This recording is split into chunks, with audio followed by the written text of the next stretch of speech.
जहीराबाद में BRS MLA camp office में एक प्रेस कॉन्फ्रेंस मुनक्किद हुई, जिसमें बीआरएस के जहीराबाद इंचार्ज देवी प्रसाद के मानिकराव, टीसीएमएस चेयरमैन शिव कुमार और बीआरएस कायद शेख फरीद समेत दीगर कायदीन ने खिताब किया।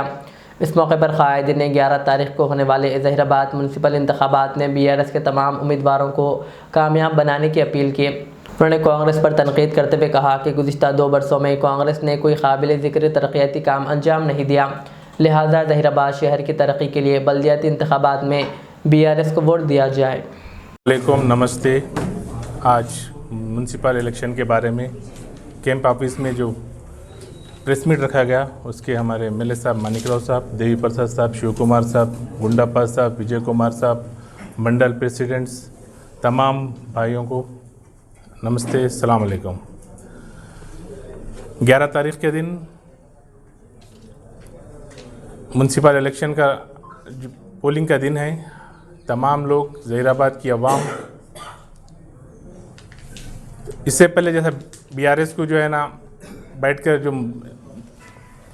म्यूनसिपल बनाए थे, इसी तरह फिर एक बार जो है ना जहीराबाद के डेवलपमेंट के लिए आप लोग जो है ना जहीराबाद की आवाम फिर एक बार बीआरएस को कामयाब करने की मैं इल्तिजा करता हूं।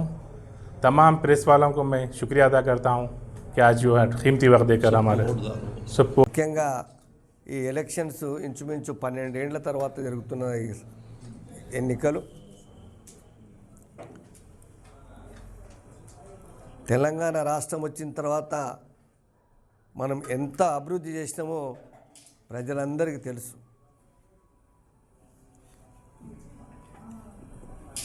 ఇంచుమించు 2 కోట్ల వరకు మనం 200 కోట్లు తెచ్చి డెవలప్మెంట్ చేసినాం।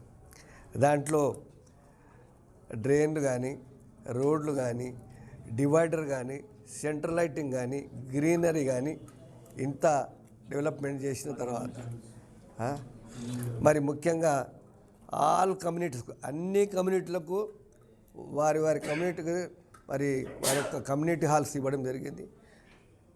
ముఖ్యంగా మేజర్ కమ్యూనిటీస్ ఏదైతే ఉన్నదో వారికి కూడా ఏదైతే మైనారిటీకి హజ్ హౌస్ ₹1 ఇచ్చినాం। అలాగే షాదీఖానాకు 2 ఎకరాలు ఇచ్చి దానికి కూడా ₹1 ఇవ్వడం। అలాగే ఇన్ని ఫండ్స్ ఇచ్చిన తర్వాత మనం 9.5 సంవత్సరాలు ఏదైతే డెవలప్మెంట్ చేసినామో కొంత మట్టుకు ఈ ప్రభుత్వం వచ్చిన తర్వాత కనీసం ఉన్న ఫండ్స్ ఏదైతే మిగిలిన ఫండ్స్ కూడా డెవలప్మెంట్కు వాడుకోలేదు। వాటిని అన్నీ కూడా మరి అధికారులను అడిగితే ఆపేయండి అని చెప్పడం జరిగింది। ఇంచుమించు 50 కోట్లలో 25 కోట్లు పని జరిగింది, ఇంకా 25 కోట్లు పెండింగ్ ఉన్నది, 30 కోట్లు కూడా ఆపేయడం జరిగింది। గతంలో మన దగ్గరికి గౌరవనీయులు సీఎం గారు రేవంత్ రెడ్డి వచ్చినప్పుడు కూడా వారికి నివేదించడం జరిగింది, సార్ మా దగ్గర ఇన్ని కోట్ల రూపాయలు పెండింగ్ ఉన్నాయి, ఇంచుమించు 55 కోట్లు ఉంటాయి, వాటిని ఇచ్చే మున్సిపాలిటీ మెరుగుపడుతుందని కూడా చెప్పడం జరిగింది।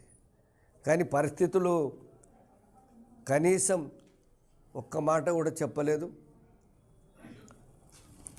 పనులు మనం చేసినాం, పలకలు మాత్రం వాళ్ళు చేశారు।